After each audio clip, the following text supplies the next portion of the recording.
جنات کے اوپر بھی ایک مخلوق اللہ نے پیدا کی ہے، ان کو موکلات کہتے ہیں، سبحان اللہ، اور وہ سورتوں کے پڑھنے سے پیدا مقرر ہو جاتے ہیں۔ مثلا سورت مزمل کے 40 موکل ہیں، جو شخص صبح و شام پڑھے گا 40 موکل اس کی حفاظت کے لیے کھڑے ہو جاتے ہیں۔ شاید کسی اور سورت کے اتنے زیادہ نہیں ہے جس قدر سورت مزمل کے ہیں، لیکن اس مقصد کے لیے پڑھنے کے لیے ضروری ہے کہ کسی مشاق تجربہ کار عامل سے اجازت لے لے، تاکہ بجائے فائدے کے نقصان اس ارادے سے نہ ہو، ان سے تلاوت کرے فائدہ ہوگا۔ صرف تلاوت کریں۔ موکلات کے اوپر پھر ملائکے ہیں۔ شاباش۔ بعض حضرات موکلات کے وجود کا انکار کرتے ہیں، لیکن یہ ٹھیک بات نہیں ہے۔ قاضی بدرالدین شبلی نے آکام المرجان میں تسلیم کیا ہے، اور براہ راست خود آتے جاتے ہیں، ملاقات کرتے ہیں، کام کرتے ہیں۔ ان سے یہاں ایک جنی آتی تھی، ہمارے ایک ساتھی کو تنگ کرتی تھی بہت زیادہ، پرانے لوگ سب جانتے ہیں، کلم کل آتی تھی بالکل۔ سبحان اللہ۔ تو موکلات آئے اور ایک ورد کے بعد وہ پکڑ کے لے گئے، اس کو قید کر لیا۔ اس عید کی رات مجھے کہا کہ آپ کہیں تو آزاد کرتے ہیں۔ تو ایسی چیزوں کا انکار ایک عالم کیسے کر سکتا ہے جو بداہتاً مشاہدتاً موجود ہے؟ مفتی ظفر ولی خان صاحب ہیں، یہ ہمارے اکابرین ہیں، اور ان اکابرین نے ایسی بے احتیاطی سے کام لیا ہے کہ اگر ان کی باتوں پر صرف آپ غور کریں کہ انہوں نے کیا کیا نہیں کہا، تو آپ سمجھ جائیں گے کہ ہمارے اکابرین یہ کس لیول کے لوگ تھے، کس سطح کے لوگ تھے۔ ہم انہیں اکابرین کہتے ہیں۔ اب یہ صریحاً جھوٹی باتیں ہیں۔ انہوں نے جو موکلات کی بات کی ہے، موکل وہ اپنی طرف سے نہیں کی ہے، یہ انہوں نے جھوٹی بات نہیں کی، کتابوں میں لکھا ہے کہ موکلات ہیں۔ اب موکلات کیا ہیں؟ تو انہوں نے کہا کہ موکلات قرآن کی تلاوت، جو حروف ہیں نا، ان سے ان موکلات کی تخلیق ہوتی ہے۔ اللہ تعالیٰ نے قرآن میں ذکر فرمایا 3 مخلوق کا۔ انسان مٹی سے بنایا، جنات نار سے بنایا، فرشتے نور سے بنے، ٹھیک ہے۔ اب آپ جو چوتھی مخلوق بتا رہے ہیں، تو ان کی اصل کہاں سے لی گئی ہے؟ مٹی سے ہے، نار سے ہے، نور سے ہے، خاکی ہے، ناری ہے یا نوری ہے؟ تو میرے خیال میں وہ حرفی ہے۔ حرفی سمجھ آتی ہے؟ حرفی یعنی حروف آپ پڑھتے ہیں نا، تو وہ حروف سے اللہ تعالیٰ ان کو جنم دیتے ہیں۔ اللہ تعالیٰ نے ہمیں 3 مخلوق کہا کہ میں نے 3 مخلوقات بنائی ہیں، لیکن ہمارے اکابرین بھی نعوذ باللہ خدا سے کم نہیں ہیں۔ انہوں نے ایک چوتھی مخلوق بھی کھڑی کر دی کہ بھائی موکلات بھی ہیں، اور موکلات کا ثبوت کوئی نہیں دے سکتا۔ یہ کہہ رہے ہیں کہ نہیں جنات کے اوپر موکلات ہیں، اور قرآن میں یا کوئی بھی ایسی روایت ہو نا، کسی بھی روایت جو مستند روایت ہو، اس میں ایسی کوئی بات نہیں کہ موکلات بھی ہیں۔ لیکن مفتی ظفر ولی خان صاحب کی جو جھوٹی بات ہے وہ میں بتا رہا ہوں کہ انہوں نے کتنا مبالغہ کیا، کتنے مبالغے سے یہ کام لیا کرتے تھے۔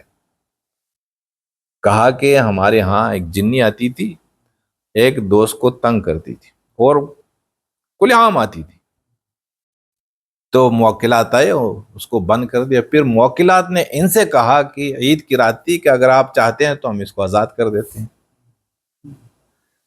ہاں، تو انہوں نے پھر کہا ہوگا کہ نہیں اس کو بند رکھو۔ جنی تھی، ظالمہ تھی۔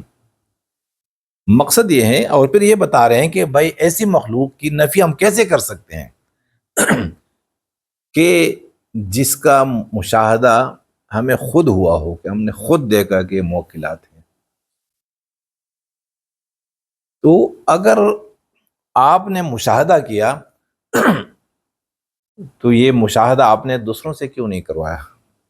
اور جیسے آپ اپنے آپ کو بہت بڑا آدمی باور کروا رہے ہیں کہ میں بہت بڑی ہستی ہوں، اس لیے کہ موکلات بھی آ کے مجھ سے ملتے ہیں، خضر علیہ السلام بھی آ کے مجھ سے ملتے ہیں، اور پتہ نہیں جتنے پیغمبر اور جتنے محدثین اور مشائخ گزرے ہیں سب ان سے ملتے تھے، ان کو خوابوں میں آتے تھے.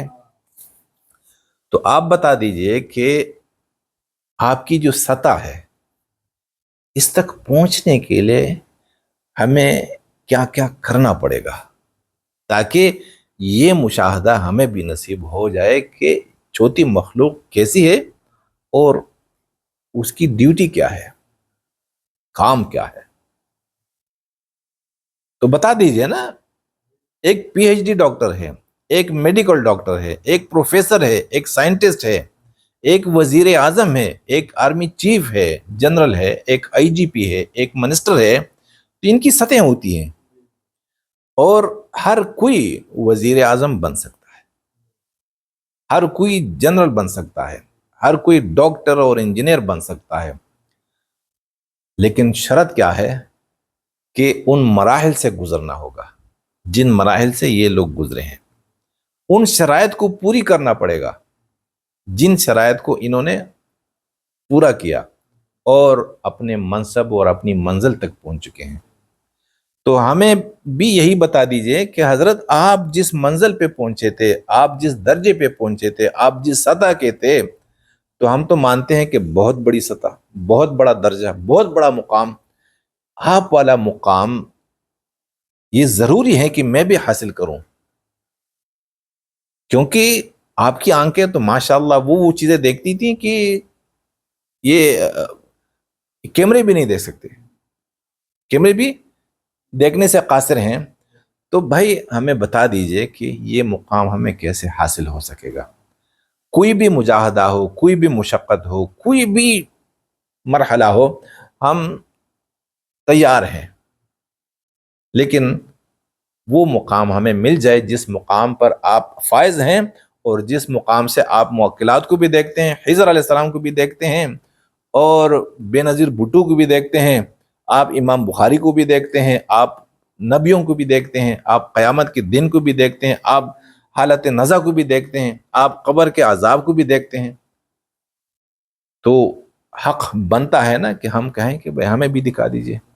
جیسے ایک انجینئر، ایک ڈاکٹر اور ایک پروفیسر اپنے مقام تک پہنچنے کے لیے لوگوں کو تیار کرتے ہیں کہ بھائی یہ آپ نے کرنا ہے، آپ نے پھر آ کے میری سیٹ پر اور میری کرسی پر بیٹھنا ہے، اور لوگ بیٹھ جاتے ہیں، پہنچ جاتے ہیں، کوئی مشکل تو نہیں. آپ کو اللہ نے جس مقام پہ پہنچایا تھا، کیا اس مقام پہ میں نہیں پہنچ سکتا؟ اگر پہنچ سکتا ہوں تو آپ نے بتانا ہے. پروفیسر اگر کسی نے بننا ہے تو پروفیسر ہی بتائیں گے نا. ڈاکٹر اگر بننا ہے تو ڈاکٹر سکھائیں گے نا کہ بھئی کیسے آپ نے ڈاکٹر بننا ہے.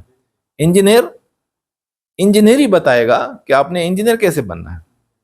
تو آپ والا مقام میں نے بھی حاصل کرنا ہے اور سب نے حاصل کرنا ہے. یہ وقت کی ضرورت ہے. تو بتا دیجئے. اسی طرح ہمیں ان سے اختلاف ہے کہ یہ ہمارے اکابرین ہیں، ان کی باتیں خدا کی قسم ہندوؤں کو بھی یقین نہیں آتا ان کی باتوں پہ. ہندو بھی اسی طرح بات نہیں کرتے، شیعہ بھی اسی طرح بات نہیں کرتے، اور ان کی یہ باتیں 10 سال کے بچے کو سنا دیں، وہ قہقہا لگا کے نہ ہنسیں گے کہ بھائی یہ کون سی بات ہے، یہ کہاں کی مخلوق ہے.